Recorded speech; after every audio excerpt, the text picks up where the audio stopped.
All right, let's get into it. Today, we're not just talking about a religion, we are diving into the absolutely incredible story of one man, a single monk, whose ideas were so radical they challenged the very foundation of his entire country right in the middle of one of its darkest chapters. This is a core concept in Buddhism, a truth that feels both ancient and honestly super modern. To exist is to experience hardship. But for the people living in 13th century Japan, this wasn't just some abstract philosophy, it was their daily reality. Try to imagine a society just on the brink. The sources from this time paint a really grim picture. We're talking constant natural disasters, diseases sweeping through the population, and a government that was just too weak to protect its own people. This created a deep spiritual crisis. Everyone was desperately looking for answers, for some kind of hope. And right into the middle of all this chaos steps our main character, a young monk named Nichiren. He saw all the suffering around him, sure, but he also sought total confusion in all the different religious solutions being offered.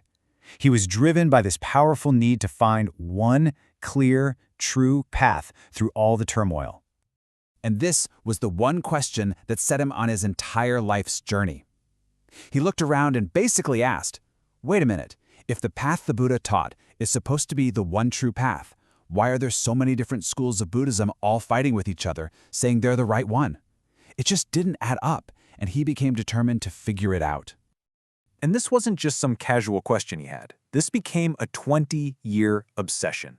For 2 decades, from the age of 16, he went on this epic quest all across Japan. He studied at all the major temples, pored over countless scriptures, and debated with the most famous scholars of his day. He was on a mission to find the one authentic teaching of the Buddha. So after 20 years of this relentless searching, Nichiren comes back. And he doesn't have some new, complicated theory. No, he comes back with this powerful, incredibly focused conviction.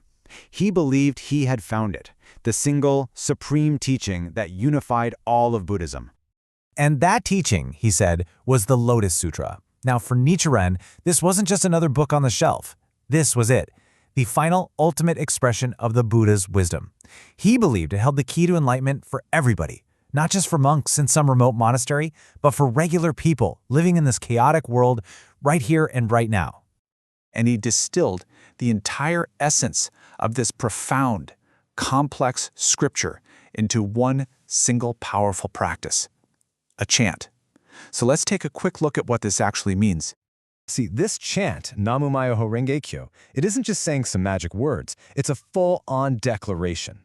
You're basically saying you'll devote your life, that's Namu, to the mystic law of the universe, Myoho, which is revealed in the Lotus Sutra, Renge Kyo. It was a practice anyone, and I mean anyone, could do to tap into their own inner potential. Okay, now Nichiren could have just kept this to himself, right? Made it a personal practice. But no, for him, you couldn't separate your own salvation from the salvation of the entire country.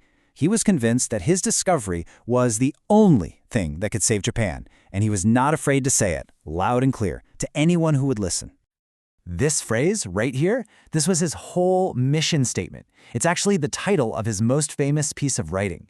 The idea was absolutely radical, that the peace and safety of the entire nation depended directly on what religious beliefs its leaders supported. And he didn't just talk about it, he acted. He wrote up his argument and sent it directly to the military government, the Kamakura shogunate. And in it, he basically said, hey, you know all this suffering, the famine, the plagues? It's your fault. It's because you're supporting the wrong teachings. Can you imagine the nerve? Well, you can probably guess how that went over. The establishment did not take it well. His words triggered a furious backlash. He was attacked, his home was burned to the ground, he was ambushed by warriors, and exiled twice. The second time to the desolate Sato Island only happened after they tried and failed to execute him. It was a brutal price to pay for his beliefs. So you'd think he'd be broken, right? Freezing, starving on some remote island after nearly being killed. But listen to this. This is what he wrote during that time. Instead of despairing, his sense of mission got even stronger. He saw himself as the one person who could steer his country back to safety. But all these hardships, they didn't silence him. In fact, they did the opposite. It's like they were the fire that forged his most important ideas. It was during his darkest days in exile that he deepened his philosophy and wrote the works that would define his legacy. To really get just how revolutionary his thinking was, just look at this comparison. The most popular forms of Buddhism at the time taught that you should chant so you could be reborn in some heavenly paradise after you die. Nichiren comes along and completely flips that on its head. He taught that the whole point of practice was to achieve enlightenment and create a paradise right here, in this world, in this lifetime. And this quote just nails it, doesn't it?